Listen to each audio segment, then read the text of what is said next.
parts of 2? 7. 7. It's a logical local label.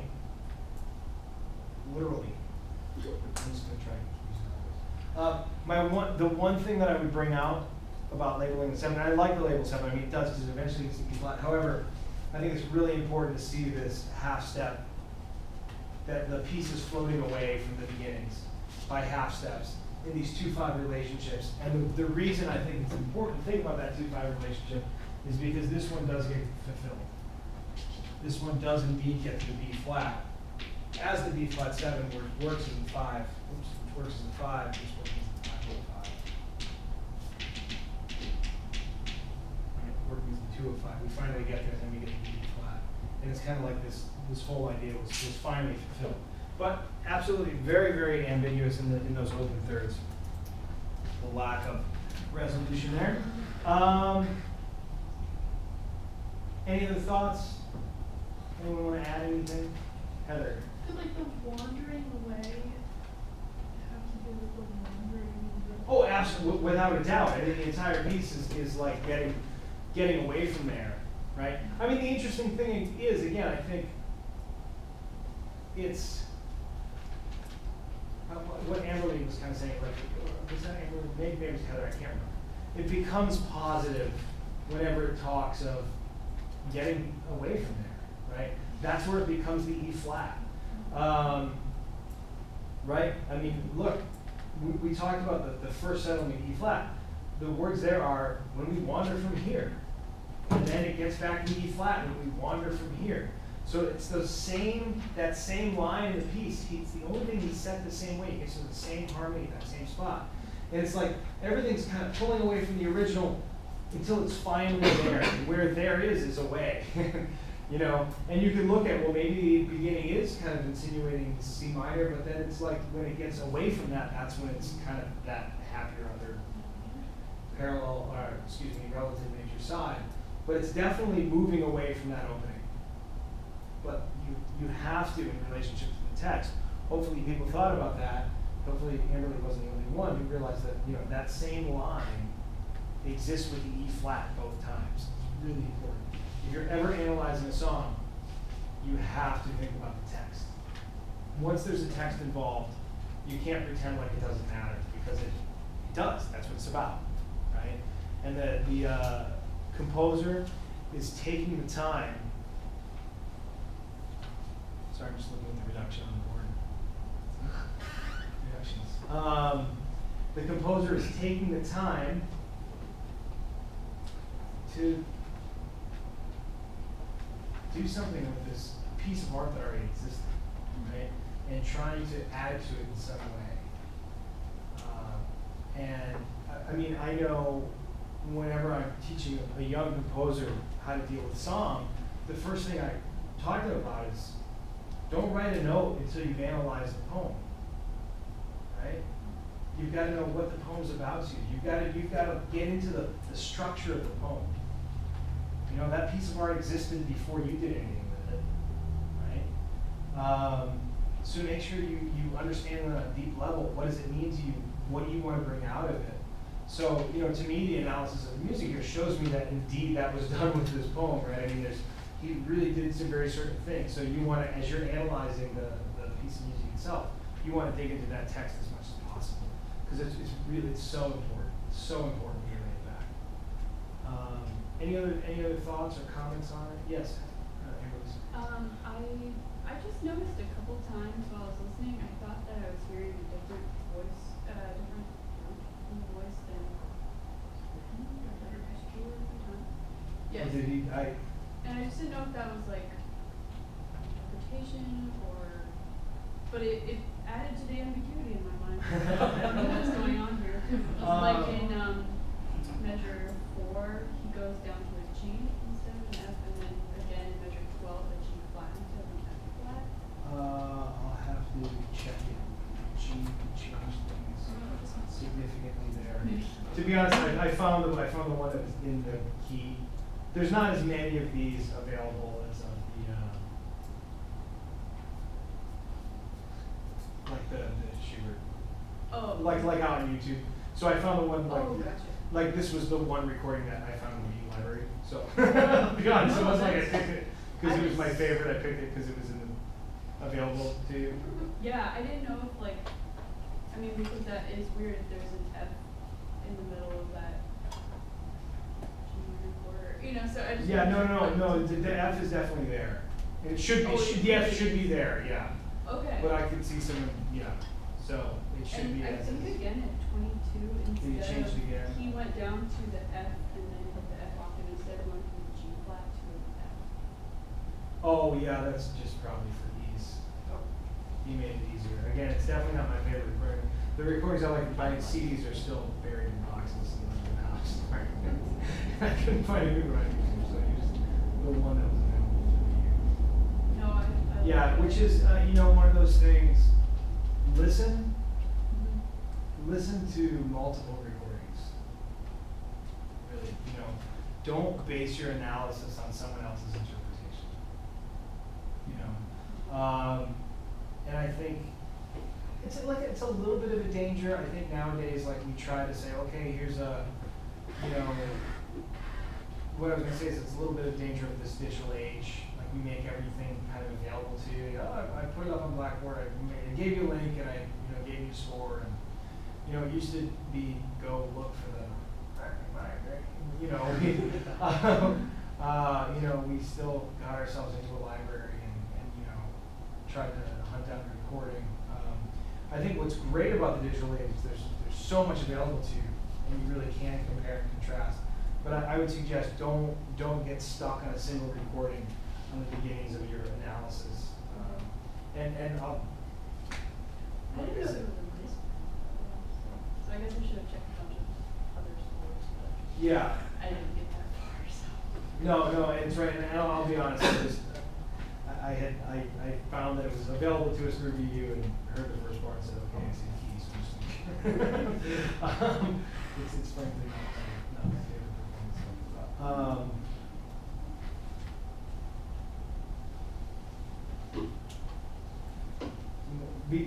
But yes, that's a problem. So it's one of those things.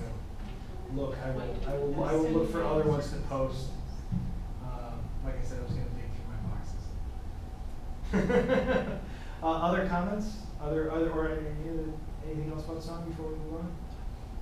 Yeah. I noticed it's like the part where it's like, and you're without shoes, and like that comes in with that like weird chord. That's really ambiguous for me. Well, no, I mean, it comes in at the D flat half diminished 7. Yeah, so it it's like- gets where, I mean, things are certainly very unsettled there, right? Yeah, that's what We're I'm out saying. of the. I was wondering if he was just like concerned, if he was like confused that she didn't have any shoes on. I don't know if it's. That's how I interpreted it. I was like, I would be confused. I mean, I think Came outside poetically we can without get that shoes to on. like, and you are without shoes, you know, put nothing on. I mean, you can take that again down to the literal, or you know, like right now we're just going, or you can also take that down to the, you know. Then why wouldn't he say like, and leave your shoes? But instead he's like, you don't have any shoes on. Again, I mean, if the poetry is set up to be the possible literal, that he's just running into the house and going, right now, go however you are. And I mean, you can also take that to like, however you are, we're just gonna go, right? And go to kind of metaphysical side of that. What the one thing I will say happens in the music, definitely there's a sense of instability. Yeah. We've gone quite far away. You've gotten to that half step in the opening. You've just gone from finally establishing what seems like, oh, we finally have come to a comfortable major triad, and all of a sudden we're going to go really quite distant at every level.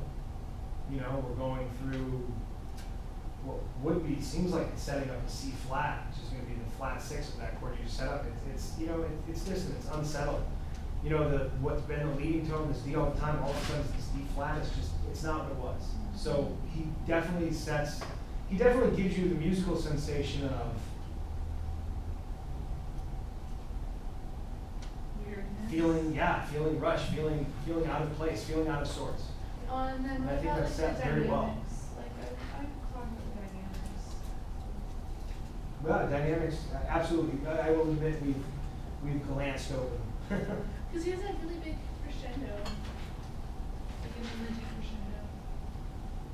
Yeah, I mean, the downbeats bar, which you could say like help to kind of like set the flow of the whole thing, but you got dee da dum dum dum.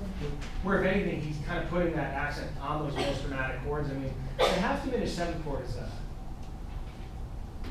it's a special sounding chord. I think for me, it's like the chord with like the most nostalgia in it of like standard chords. And I mean, obviously that's a personal interpretation of the chord. But see, that's how I tend to teach it, right? And you get that. I mean, there's a lot of tension. You have the D, you have the A flat above the D, and you're bringing out that, you know, that pure tension of tritone. It's coming out across and it gets that flavor. Yes, Kevin. There's also, this is more in Heather's point, but there's also the issue of translations of translations. Oh, absolutely. So there's like one missed on his own, and if the thing is like the first stanza, you can also be like, he's asking you a question, something like, oh, you know, without shoes, but don't put any on. You know? Right, I mean, so it's like the same thing. It's just a translation of a translation of a Spanish poem. Right. Which, to be honest, I kind of intentionally decided against. I mean, there's always problems with translations, you know, which is why, I mean, you got to take the translation, which is why I'm also trying to push the more metaphysical, not taking the exact literal stance of the poem, because at this point you're 3 spaces back, and even the English translation is what it is. And anytime with translations, I would try to like, especially if it's like the song translation, those are usually horrific. Like the one that's trying to be like, I'm going to set this English to the melody, those are like god awful. You know, you want to try to find one that's about like more, and this is a little bit more the poetic translations, like actual, you know, trying to translate as much as they can. And this one actually this is from a site, it's not bad, it's from a site that does translations of Lee that you can get to, and you can actually go directly from the Spanish to the English, so at least you are seeing that original. But I did take this one from the German to the English because that's the track we're seeing. But you've always got to be careful of that, you know, and as much as you can, try to understand on your own accord. You should just translate it Latin. That would be really hard.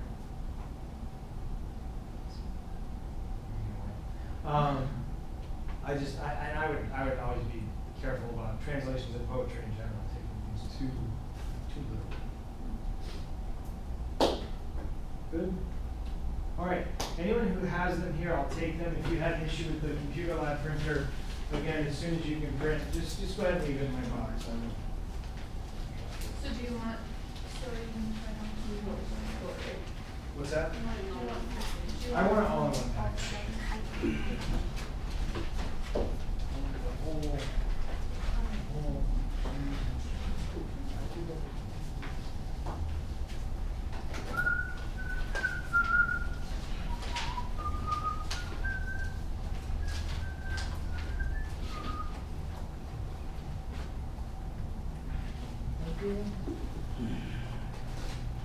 Okay, great. Okay. So, next, you guys have, I think we could use some practice this is important. Do you guys have the Beethoven that I gave you last time? long toe? Yeah. On, yeah.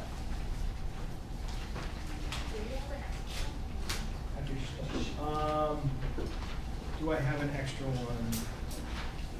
Looks like I have one extra copy. I don't know if I have more than one extra. Yeah, if not, I would say find a friend, find a neighbor. That's Nice. all right. Let's listen to this piece. It's really interesting. Again, obviously Beethoven, maybe not the first composer that comes to mind with a art song, although certainly one. This is an earlier cycle. And it's actually, you can get into, it's got some interesting conversations of the idea of cycle. It kind of predates the concept of cycles, but looking at like rearranging some of the ordering. It's a very interesting opening to the piece. Let's see.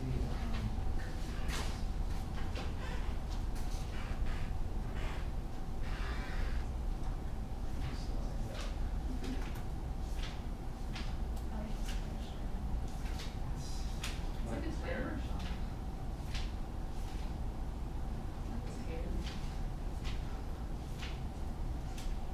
Oh, I can. Stop. What was that again?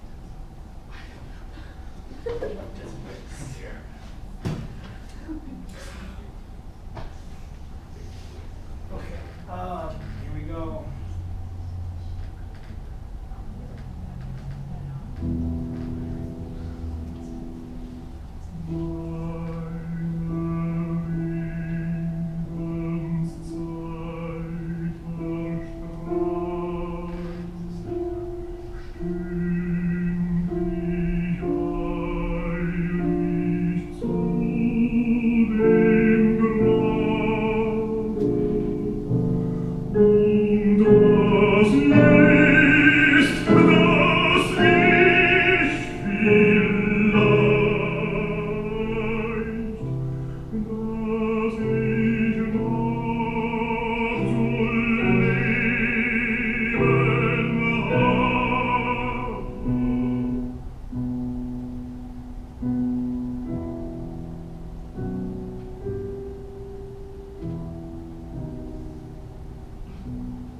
So, just some good chords for us to practice in this one. I thought things were going to touch slowly down here. And in fact, after the break, we're going to deal with resolving some chords. That's good for you. All right, so obviously the beginning of the piece is rather interesting. I mean, we sense up, we're definitively obviously in F sharp minor. There's no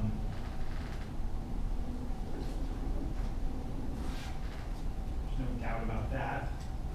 And he gives us the big, F sharp minor here in the beginning, and yet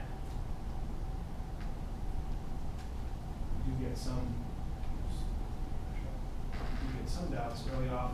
What's really interesting about this piece, this half step, right? That half step early on. I mean, that's just, what you don't do. And yet it's there. It's wonderful. This half step juxtaposition of the melody is just a half step like that. It essentially grows out of that F sharp. It's really, really fantastic, And I mean, what do you decide to call that, really? The F sharp, I would say, eventually ends up acting like a suspension that resolves down into this E. The E is there. And then the first full triad, beyond the triad, it's interesting that he decides to give us the F sharp minor triad. You've got to think about the time period he's writing this in, this is a really interesting opening time. So I wonder how this would have been dealt with later. If we would have just entered on the F sharp, obviously gives some pitch. But we do get the chord. The first full chord we get besides that opening one is C major in first inversion, which in terms of our F sharp minors is a very interesting chord, right? Are we gonna think of that as a flat 5? As a flat 5/6? You may just see the C.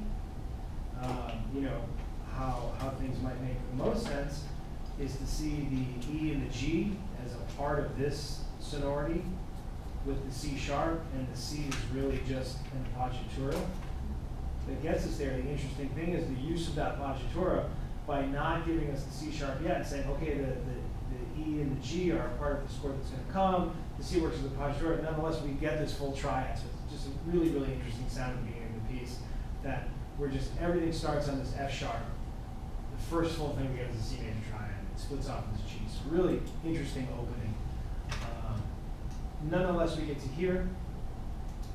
I now get a C sharp, half diminished seventh. And then that B is going to resolve down to the A sharp. What's the best way to maybe think about this chord within the local context?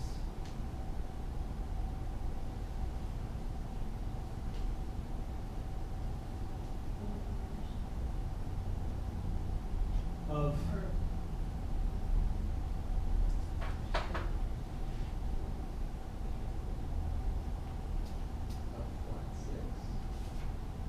so right here is where I get the A sharp fully diminished seventh. And if you look at that A sharp fully diminished seventh, it's going to last all the way up here. Maybe theoretically here, the A sharp pulls over. Okay.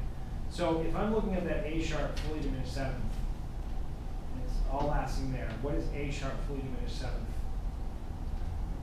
What key would that be most commonly? B minor, which is 4, right? So we get 7 fully diminished 6/5 of 4, okay? Which we're finally going to get to our 4/6 over here. If that's our 4/6, what is that? A retardation. Okay? Retardation is like a suspension that resolves upward, and it's generally a leading tone, in this case a local leading tone, that resolves up.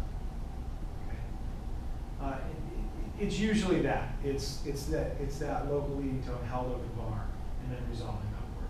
That's what we think of as a retardation. So this is 7, 6, 5, and 4, and it's really just, this whole thing is that chord just lasting a really long time. The F sharp would be best looked at as a passing tone within that chord, up to the G. And we finally get to the 4/6 here, there's the A sharp. Now we could go backwards and think about how we're going to take this. Is there any way that you could locally take this C sharp half diminished seventh chord?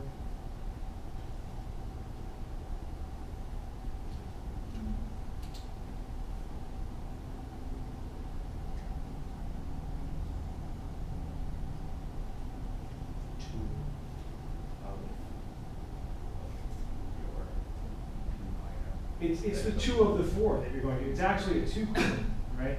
It's 2 half diminished seventh of the 4. So you kind of have this long range. Not the 2 is that long range, right? Going in. Now, let's go back one more time. We're going to get to B minor.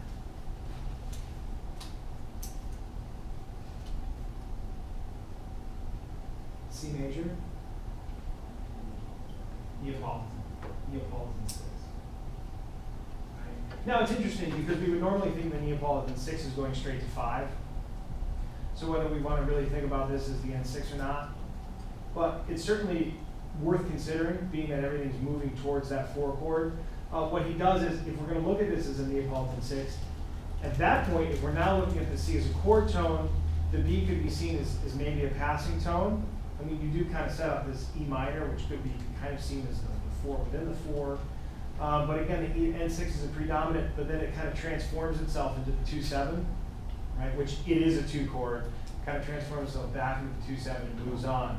So again, exactly how we're going to treat this chord is maybe up in the air a little bit, but by moving forward, I found maybe a better way to talk about it. Okay? Again, still incredibly interesting chord, being where we've come from. Again, the first real thing that we are going to settle on in any normal way is a B minor, and we did come from this F sharp the whole time. So interesting long-range juxtaposition of events. How might I deal with this fella?